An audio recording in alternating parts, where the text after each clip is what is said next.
Lovely people, your next speaker is Rose Foster. Yeah. Hello.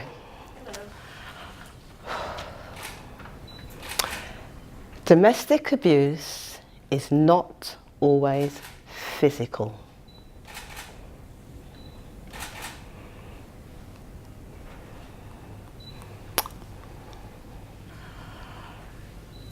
I used to tell myself the lie when I was married that it wasn't an abusive relationship because he didn't hit me.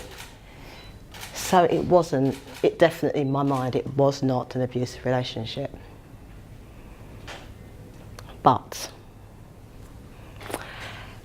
like all relationships, when it started off, it was fun. You know, we went out for meals and he was just charming. He was absolutely charming. But then I'd notice things like we'd go to a restaurant and he'd order my food. And at the beginning, you know, you think that's quite nice. You know, he's ordering my food, he's choosing for me. And then I'd wear a particular outfit and he'd say, that colour doesn't suit you, or you shouldn't wear that.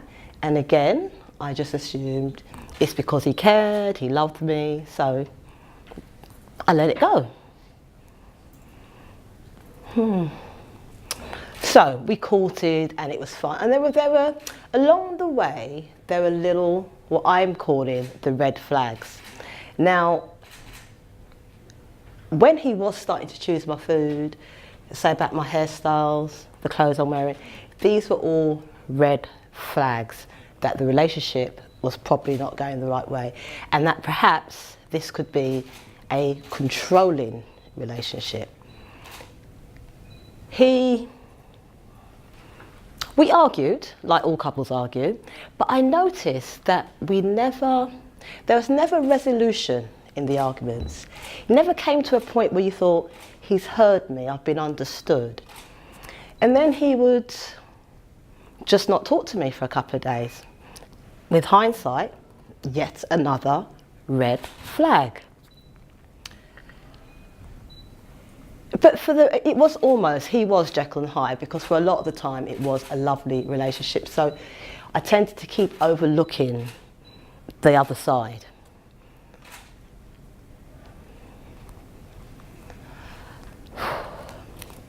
One bank holiday.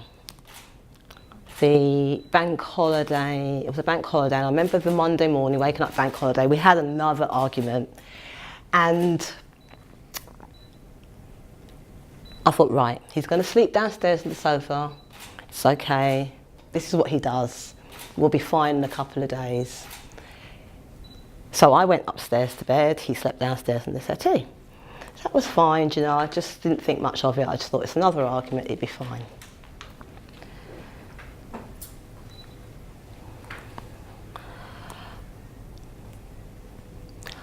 I woke up in the morning to my bedroom door just being flung open. And I remember smelling the really strong scent of freshly brewed coffee. It's the first thing that I remember smelling. And he came into the bedroom and he had the coffee cup in his hand. And I sat up against the headboard and he literally just started shouting, "You're this, you're that. I don't like the way you did this. I didn't like the way you spoke to me. This relationship, you're not a good wife."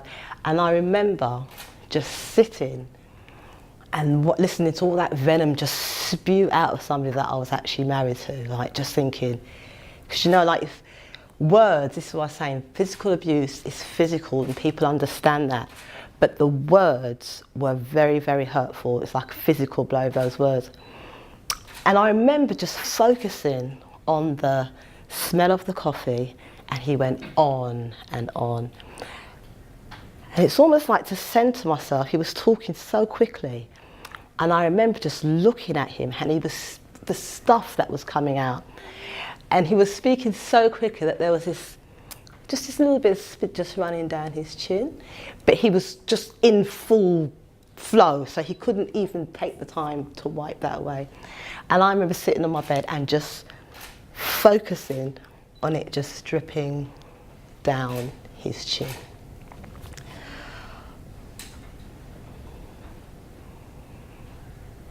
Right, now,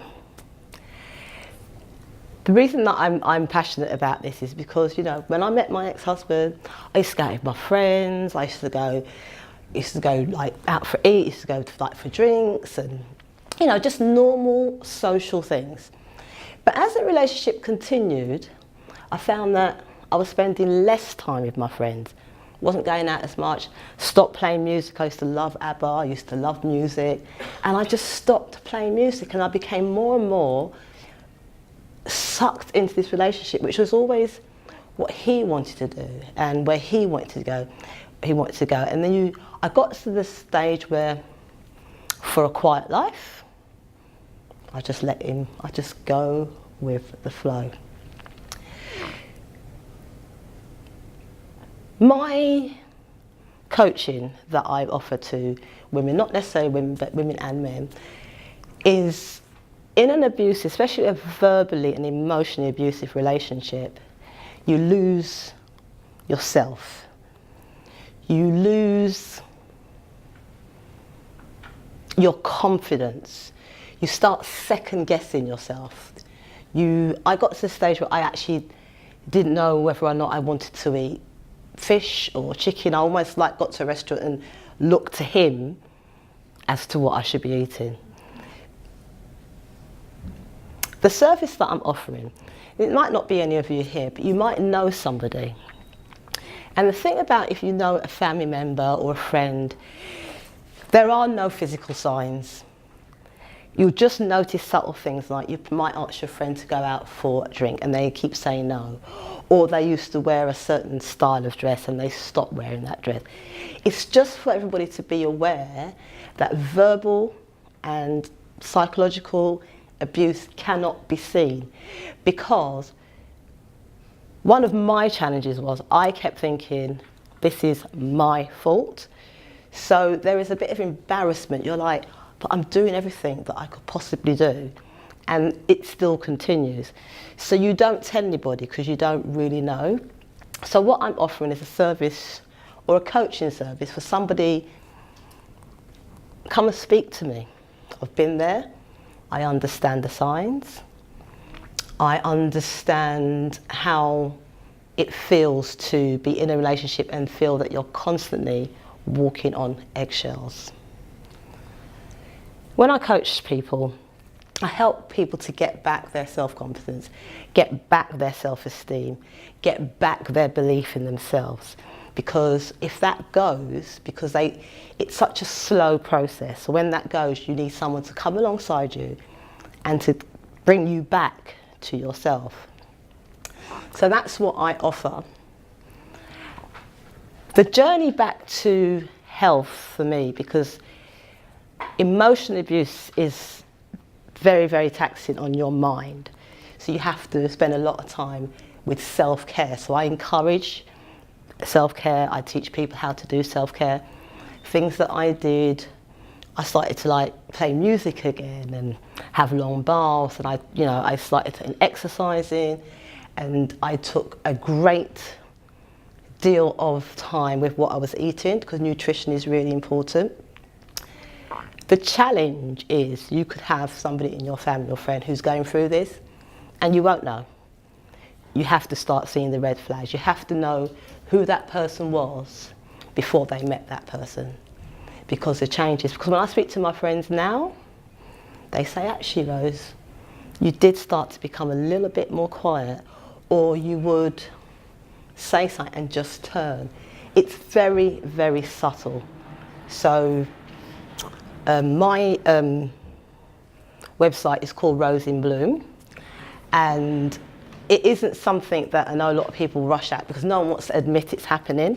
So sometimes it takes a friend to get in contact, but whatever it takes, I just want to be that person to bring it out into the open, because if I said I was physically abused, people expect the bruises, and sometimes there's even the stigma that I should perhaps look different. But how does somebody look who's been verbally abused or emotionally abused or not spoken to for 2-3 days? And it was all there. The red flags were always there.